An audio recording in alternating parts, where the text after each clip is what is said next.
कधीच नाही चुकणार तुमचे फेवरेट टीव्ही शोज झी5 सोबत, तेही एकदम फ्री।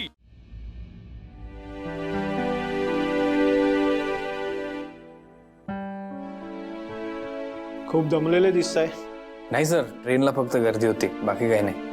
आम्ही तुम्हाला परत बोलवलं याचं कारण आम्हाला तुमचा प्रामाणिकपणा खूप आवडला, आणि दुसरं म्हणजे रामचंद्र देसाईंचे सुपुत्र असून सुद्धा तुम्ही याचा कुठचाही बाऊ केला नाही।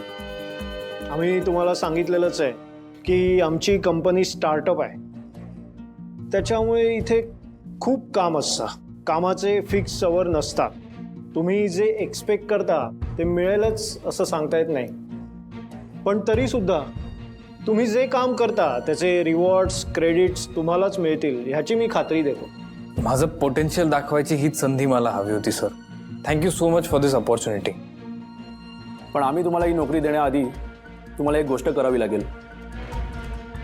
देसाई ऑटोमोबाईलमध्ये एक टेंडर सबमिट करला, ते तुम्हाला अप्रूव्ह करून द्यावं लागेल। सर, मी आधीच सांगितलं होतं तुम्हाला की पण तरी आम्ही तुमची गरज पूर्ण करतोय, तुम्ही आमची करा। ज्या कंपनीत तुम्ही काम करताय काय सर की माझ्या वडिलांनी उभी केलेली कंपनी आणि माझा जॉब इंटरव्ह्यू या दोन्ही वेगवेगळ्या गोष्टी आहेत। मी जरी कंपनीतून आता बाहेर पडलो असलो तरी माझ्या वडिलांचे संस्कार माझ्यावरच आहेत।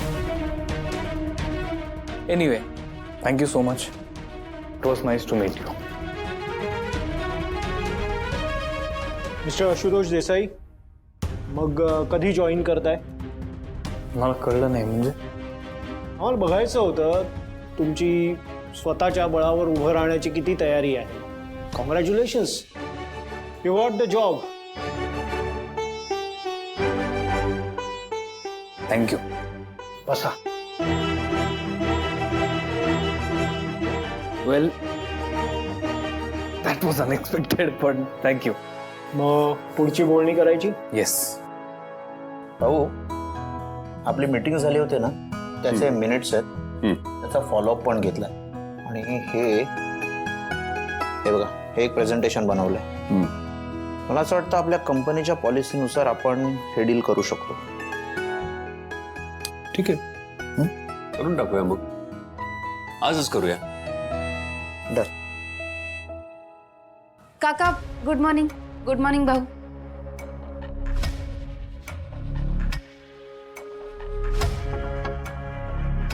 हा इथे काय करतोय? मीच त्याला मदतीला घेऊन आली आहे। हे बघ कीर्ती, त्याला त्याची कामं असतील, आणि असंही कंपनीच्या कुठल्याही मीटिंग्समध्ये किंवा कुठल्याही अशा मॅनेजमेंटच्या गोष्टींमध्ये त्याने सहभागी व्हायचं नाही, हे त्याला स्ट्रिक्टली सांगितलेलं आहे। सुहास, तू भाऊ प्लीज समजून घ्या। काय आहे ना, मला कंपनीतल्या काही गोष्टी माहीत नाही आहेत ना अजून, आणि सुहासला माहिती आहेत, कारण याआधी तो हे काम करत होता ना, म्हणून म्हटलं तो आला तर मला बरं पडेल, म्हणून मी त्याला बोलवलं आणि पहिले तुम्हालाच भेटवायला घेऊन आले। कीर्ती, काल तू आलीस आणि आम्ही सगळं विसरून तुला ऑफिसमध्ये येण्याची परवानगी दिली, पण नाही, सुहास नाही, नो। भाऊ हे बघा, मागच्या वेळेस जे झालं ना ते खरंच खूप चुकीचं होतं आणि खूप मोठी चूक झाली आहे आमच्या हातून, पण त्याचं प्रायश्चित्त घेतलंय ना आम्ही दोघांनी। झी5 ॲप डाउनलोड करा आणि पहा सर्व एपिसोड्स एकदम फ्री।